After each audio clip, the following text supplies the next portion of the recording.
Hello, my curious souls. Today we're talking about another thought form. This one is the egregore, because y'all are going to learn about thought forms if it's the last thing I do. As a reminder, thought forms are human-made entities, and they can be created consciously or unconsciously. Now, in the other thought forms we've discussed, it's actually an individual setting, where an individual person creates this entity. The egregore, it's a little bit different. The egregore is actually created by combined energy.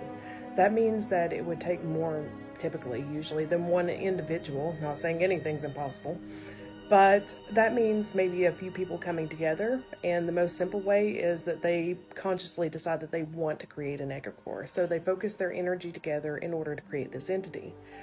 But then there is the other unconscious way, where a group of people who may not even know each other can also create an egregore.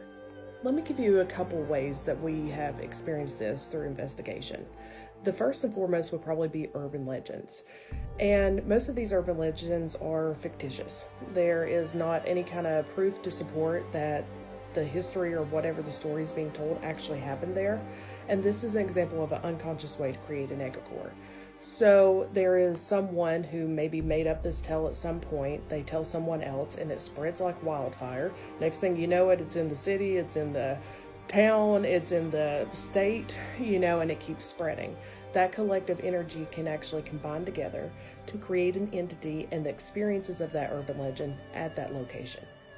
Another way to see this in investigations is I try really hard not to assume or tell you what something is until I've actually investigated. I might have an idea based on the experiences that you're having, but that investigation is so important. Because say I came in to your home and you tell me some experiences and I automatically say, oh, that's a dark presence.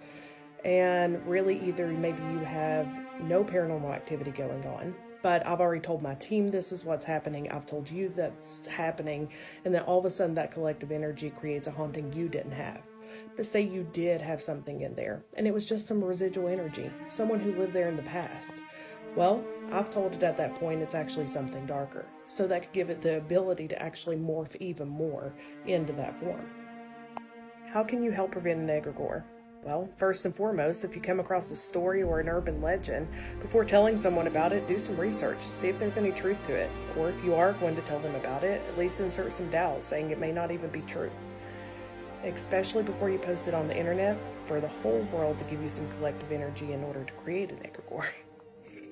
Beyond that, I would say if you're investigating and you're working for a client, do your research, investigate before you give them an answer on what could be happening.